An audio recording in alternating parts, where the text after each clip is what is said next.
Hey, I'm Amanda Perez with the Early Head Start National Resource Center, and welcome again to Early Essentials. School readiness for babies, what does that mean? Well, we know that school readiness for infants and toddlers is not about pencils and paper or worksheets and tiny little desks. But what is it? Let's find out. We'll begin by hearing from staff. We asked Aisha Bari, an Early Head Start Center manager, what her staff does to prepare the smallest children for school. And this is what she said. For the infant, they come to us here starting at the age of 6 weeks. So we see all the development from crawling, eating, and also how they develop their fine motor skills, especially the social skills, how they develop playing with their friends in the classroom, and the teachers, seeing how the teachers nurture those early stages, moving them from infancy to toddler. It's just fascinating seeing them growing from one developmental stage to another.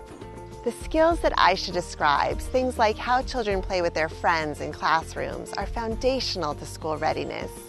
Here I am at a family childcare home in Columbia, Maryland, a place for just the kinds of learning that Aisha describes.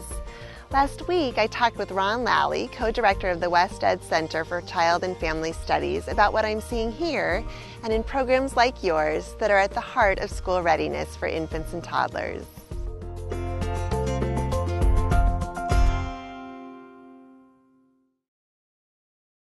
Hey Ron, thank you so much for joining us via Skype today. It's great to see you. It's good to see you too, Amanda. Thanks for being here. So we're going to jump right in with you. We're talking a lot in the Head Start community about school readiness these days. What do you think is important for people to consider as they're thinking about school readiness for infants and toddlers? Well, I think a lot of the skills that the child needs once they get to school, the foundation for those skills are developed in the brain during infancy.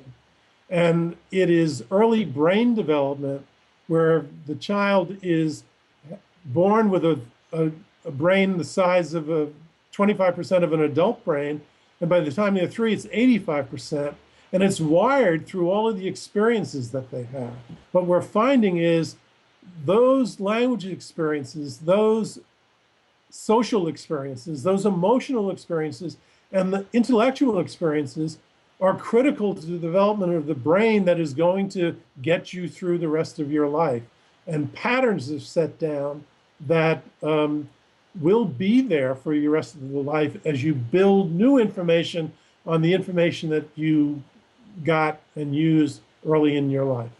I'm wondering if we can think for a minute about the framework that Head Start has put forward for school readiness. So they've asked us to look at 5 essential domains, right? So they've asked us to look at physical health and development, social and emotional development, language and literacy, cognition and general knowledge, and approaches to learning.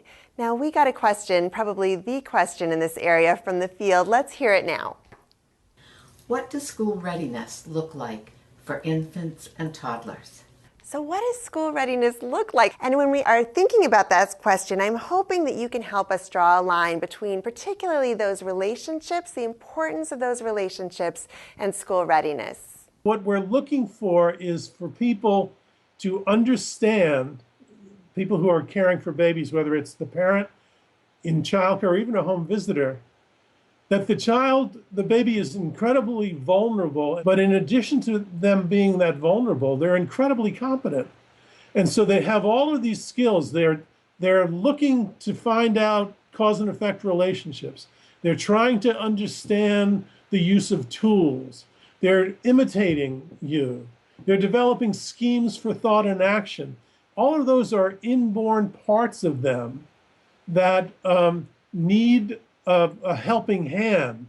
And what we say to the infant toddler teacher is don't be a teacher, be a facilitator, because the baby has their own agenda, and it's a sophisticated agenda that deals with all of the issues that Head Start lists in those competencies.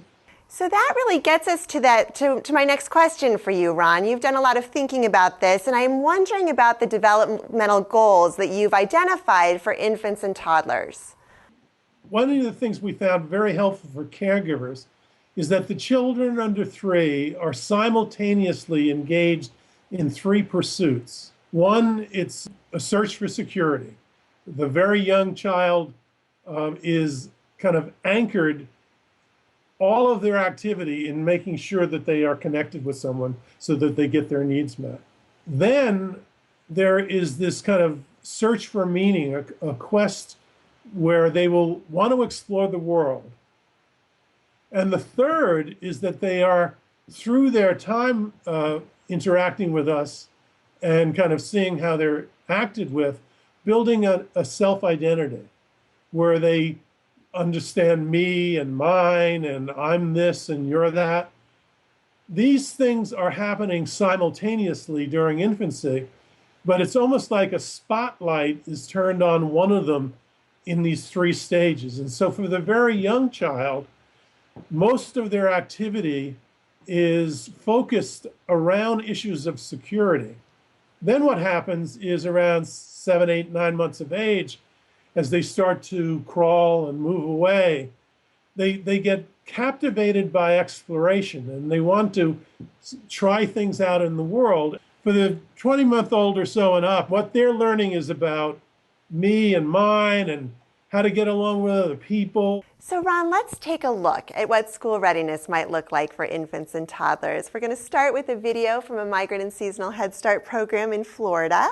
And this is a young infant with a caregiver. This infant has had a long feeding with this caregiver, and the caregiver is just doing a final check to make sure the baby is done with her bottle before she notices that the baby is really engaged with the cameras. Let's take a look. Cógelo pues. ¿Vas a querer otro poquito o no? ¿Sí, no, Joel? ¿Liliana? ¿Qué quieres, Joel? Oh, pero te Ya no más, tetero. Ya no más, Bibi. Te voy a dar la leche. Ya no más, Bibi. Así, Ah, ¿te gusta la foto? Sí, te gusta la foto, ya te vi. ¿Te gusta la foto? Okay, so this baby is clearly not ready for school yet, but let's think about what's happening in this interaction that really speaks to us about school readiness. Well, one of the things that we know is connected with school success is attachment. That the child, when they're in school, they have to feel confident about that there are people there to help them. And what we see on the mouth and smile of this child is there is a contentment in the relationship with this caregiver. The other thing is that the caregiver is not saying strongly, you have to drink your milk now. You know, what she's doing is she is looking at the child, responding to the child, and when she sees that the child is excited about the camera, she goes to that, which says, you know, I get what you're interested in, and I'm going to follow your lead. The child smiles, they enjoy the moment together, and you'll also see that what she's doing is, even though the child is not able to speak to her, she is using language, which is so important in the early years, that we know that adult vocabulary is correlated with the number of words that are spoken to and with the child. She is in a dialogue with the child where it has to do with the child's meaning. And so she is really involved in providing this secure base along with some of the other issues related to exploration of identity. Let's look at a baby that's a little bit older. So this is a baby in a mobile infant now in a family child care setting. Let's take a look.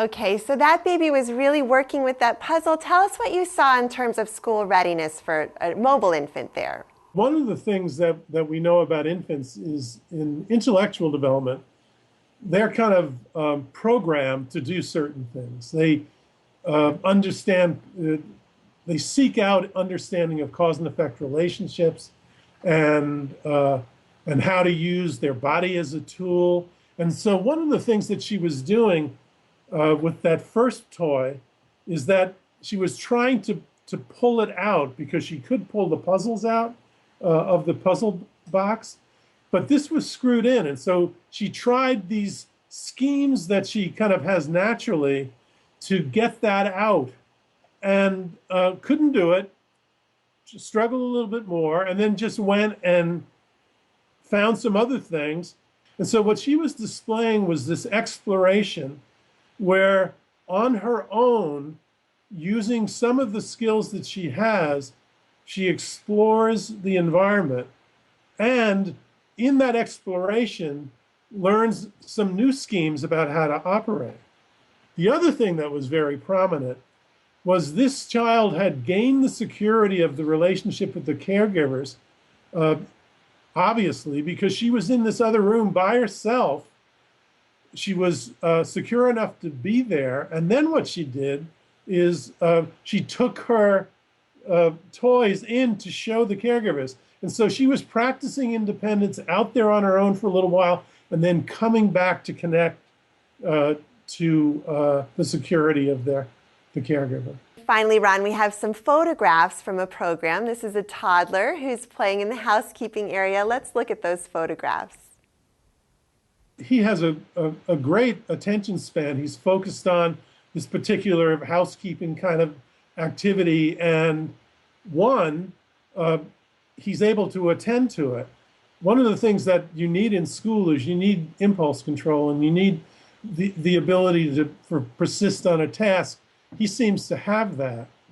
The other thing that he's very independent in the sense that he can do these things on his own. He's going to need some of that, not exclusively, but he'll need some of that independence in school. He has imitated or seen all of these things happen, and he's incorporated it into his way of understanding and being.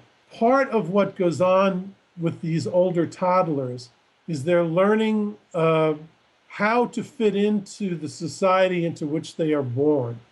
And they're learning rules of the road from their caregivers, from their parents. And what is, you want to keep alive his ability to get into things and figure things out and revel in his interest and curiosity in the world. This is a really important place where children learn the beginnings of executive function, which has to do with self-regulation and impulse control and the ability to get along with others. So much happening in those first 3 years. Ron, we have a question from a new practitioner. Let's listen to that. I feel like some of my children enrolled too late to make a difference. What can we do when they're already toddlers? So this practitioner is really thinking about the importance of those 3 years. What do you see as the effects when children come in a little late to these programs? I think there are two answers to that.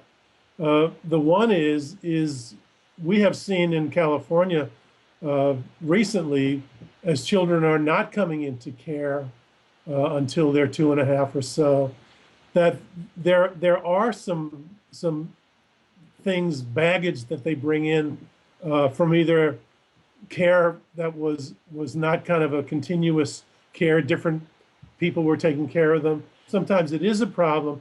And you really need to understand both the vulnerability and competence of that child and get them to feel that they're in a safe place first. And then what you do is that you kind of read their cues about what they are interested in and work through your movement with that child through the child's interests.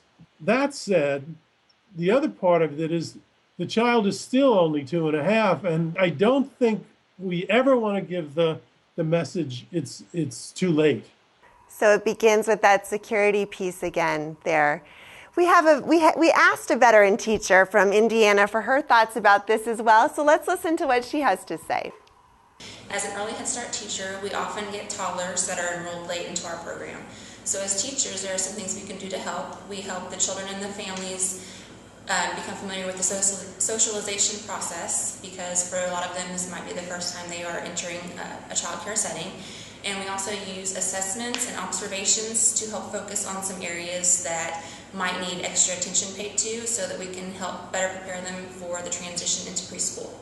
So a really practical reminder from this caregiver, Ron, about sort of the kinds of things that are already in the Early Head Start framework for serving these children. So we have ongoing assessment, we have individualizing of services, we have close work with the family and preparing for transitions there. We have another question that's come in from a new staff member. I am a teacher and a home visitor. Can I support school readiness in infants and toddlers? So we asked a veteran home visitor in Michigan what her thoughts were. Let's hear what she has to say. I believe that in order to support school readiness in infants and toddlers, the most important piece is for the home visitor to educate parents and guardians on how preparing children for school doesn't just start the summer before they enter into school.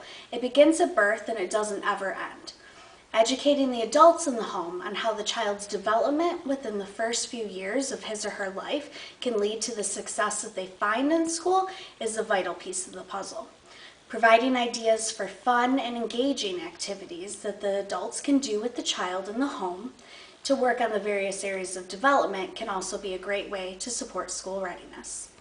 So this home visitor really reminds us that families have a primary role in supporting school readiness for their young children. What would you add here, Ron? I would add a little bit about finding out, helping the parent find out what the child needs and is interested in by observing and interacting with the child.